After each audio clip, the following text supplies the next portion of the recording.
చూపి బాగుందా అని చూపి. హాయ్ ఫ్రెండ్స్ అందరికి చూడండి, చపాతీలు అయితే చేయాల్సి వస్తుంది. ఆ నుంచి వచ్చాను, కొంచెం గ్యాప్ అనేది లేదనమాట.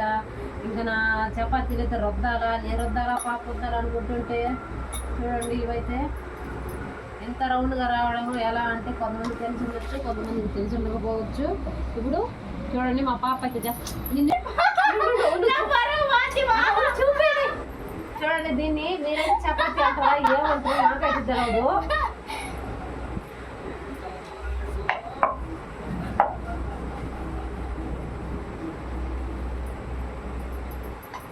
మనుషులు ఎక్కుతారు అది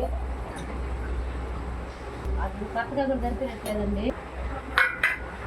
అట్లా చేసినా కూడా దాని మొహం చూడండి నెట్టండి ఒకసారి.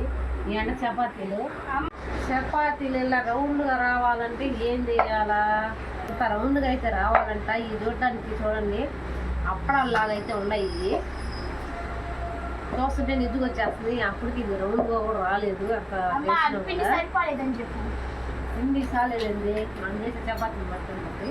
నేనైతే చేస్తున్నాను. అవి కొన్ని బాగా అవసరం అయితే చేస్తుంది. చపాతీలు జీవితం మీద వేసుకొచ్చేస్తుంది.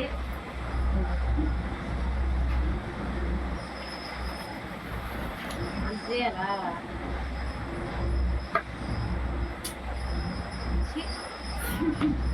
చూడండి చపాతీలు ప్లేట్ పెట్టుకున్నా కూడా సరిగా రావట్లేదండి బాబు. ఏం చపాతీలు ఏమో కర్మ ఎట్లా వచ్చేస్తాం, ఏం చేస్తాం.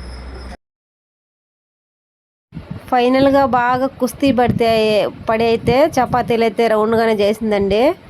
ఇంకా కొన్ని అయితే రౌండ్లు కూడా రాలేదు. ఇంకా ఏం చేయలేం కదా. మామూలుగా ఈ ప్లేట్ పెట్టుకున్న అయితే అస్సలు షేప్ అనేది అస్సలు రాదనమాట. ఇంకెందుకులన్నీ ప్లేట్ పెట్టుకున్నా కూడా కొన్ని బాగానే వచ్చాయి. కాకపోతే కొన్ని అయితే అవి కూడా సరిగా రాలేదు. ఫైనల్గా చపాతీలు అయితే రెడీ అయిపోయాయండి. అవి చేసి చేసి చేసి చేసి చాలా టైం అయితే పట్టేసింది.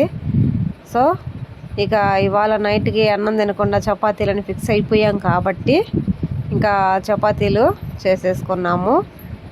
ఇంకా అన్ని చపాతీలు అయితే కాల్ చేసామండి. ఫైనల్గా టేస్ట్ కూడా ఎలా ఉందనేది మీకు చెప్తాను. ఇప్పుడు మొత్తం ఫినిష్ అయిపోయాయండి చేయడం అయితే. ఇదే చూడండి చపాతీలు షేప్ అయితే ఎలా ఉన్నా కూడా మనకి చపాతీ ఇంపార్టెంట్ కాబట్టి చూడండి బాగానే ఉందండి. ఏం అంత బాగాలేకుండా ఏం లేదు. చపాతీ రౌండ్ షేప్ వచ్చినా లేకపోయినా మనకి ఇంపార్టెంట్ అది బాగుండడమే కదా. ఓకేనా? వీడియో నచ్చితే లైక్ చేయండి. బాయ్.